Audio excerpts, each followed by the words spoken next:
आने के लिए मुफ्त वादे भी एक भ्रष्टाचार है। नमस्कार, मैं हूं विवेकानंद झा। कुछ दिन पहले मध्य प्रदेश के मंत्री ओम प्रकाश सकलेचा को महंगाई में आनंद नजर आया था। मंत्री सकलेचा जी का मानना है कि जिंदगी में परेशानी के बिना आनंद नहीं आता, और आनंद आए भी क्यों, मंत्री जी के पास किस चीज़ की कमी है। खैर, त्योहारों का मौसम चल रहा है, बाजारों में खरीदारी की होड़ लगी है।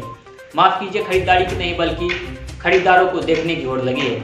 और अगले साल यानी 2022 की शुरुआत में 5 राज्यों में चुनाव होने हैं, जिनमें गोवा, मणिपुर, पंजाब, उत्तर प्रदेश और उत्तराखंड शामिल है।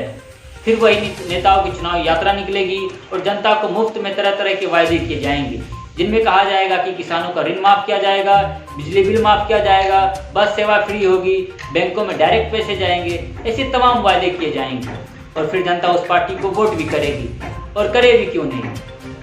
फिर उस पार्टी की सरकार बनेगी और जो उन्होंने वायदे किए हैं वो बखूबी वो पूरा भी करेंगे।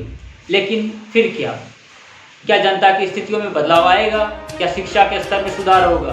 क्या हम सामाजिक विकास कर पाएंगे? क्या हमारी स्वास्थ्य व्यवस्था बेहतर हो पाएगी? ऐसे तमाम प्रश्न हैं जिनका जवाब है नहीं। तो फिर होगा क्या?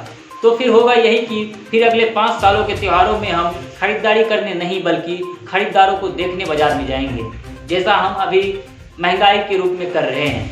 एक किताब है जो कि Nobel Prize winner Milton Friedman की, जो कि दुनिया के जाने माने अर्थशास्त्री रहे हैं। इस किताब का शीर्षक है that is no such thing is free lunch, यानी दुनिया में फ्री कुछ नहीं है, कीमत तो आपको चुकानी पड़ती है।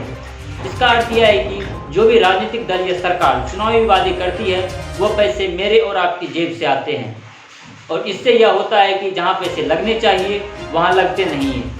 इसलिए इसे सत्ता में आने के लिए मुफ्त वादे को भी एक भ्रष्टाचार का केंद्र कहा गया है। ऐसा हम इसलिए कहते हैं क्योंकि शिक्षा पर हमारी जीडीपी का 3.1% ही सिर्फ खर्च होता है, और स्वास्थ्य पर हम अपनी जीडीपी का 1.3% ही सिर्फ खर्च करते हैं। अगर हम मुफ्त वादों के बिजनेस को खत्म कर दें तो शायद हमारी शिक्षा और स्वास्थ्य व्यवस्था पर खर्च करने की जीडीपी बढ़ सकती है। स्वास्थ्य व्यवस्था का बहुत बड़ा खामियाजा हमें कोरोना के दौरान भी देखने को मिला।